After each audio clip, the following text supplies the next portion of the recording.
Aku rasa geli hati betul bila aku baca posting daripada Nik Abdul. Aku nak tanya lah, dia buat posting ni atas niat apa sebenarnya? Apakah dia benar-benar buat posting ini sebab nak angkat nama PAS?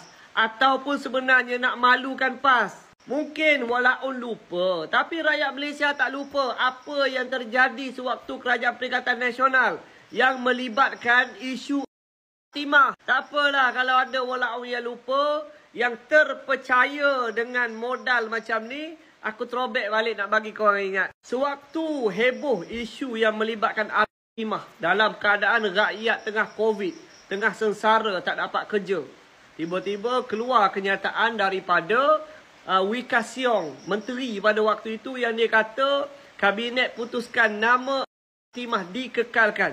Aku nak tanyalah, mana ahli kabinet ketika itu yang datangnya daripada PAS?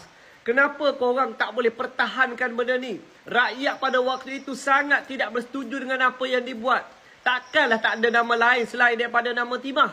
Dan seperkara lagi, siapa pengeluar timah ni? Sampai tahap kabinet yang kena putuskan. Penting sangat ke nama timah sampai kabinet kena bincang benda ni? Dan antara jawapan yang diberikan pada waktu itu, dia kata timah ni bukan hasil produk kerajaan. Jadi aku nak tanya, dah kalau bukan hasil produk kerajaan, kenapa kabinet kena putuskan? Ini adalah jawapan yang kita dengar daripada menteri-menteri pada waktu itu.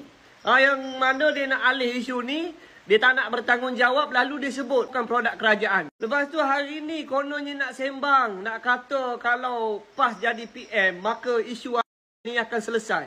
Selesai macam mana? Macam mana kamu buat dulu ke? Hari ni puak-puak PAS dia sembang macamlah tak pernah ada isu sebelum ni kan. Macamlah zaman mereka memerintah dulu, mereka manage isu ini dengan baik. Tak baik, Mak.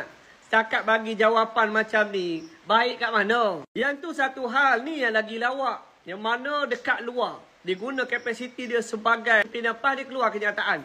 Dia kata PAS tetap tidak setuju nama arah timah. Ini kenyataan daripada Idris. Woi, tak silap aku, si Idris ni dia jadi menteri agama pada waktu itu. Kamu kena guna kapasiti kamu sebagai menteri agama, yang mana salah seorang ahli kabinet. Ni tidak ada guna lagi di atas kapasiti dia sebagai pemimpin PAS. Dalam kabinet putuskan lain, tapi dekat luar lain pula keputusan dia. Tak guna dah kamu cakap dekat luar PAS tak bersetuju kalau kamu sebagai salah seorang ahli kabinet tak mampu nak halang. Masa kempen bukan main lagi lah. Kalau kita tak setuju, kita tarik sokongan. Bila dah jadi kerajaan, lain cerita. Hari ni nak kata PMX ni jadi tali barut di AP, PMX ni ikut telunjuk di AP.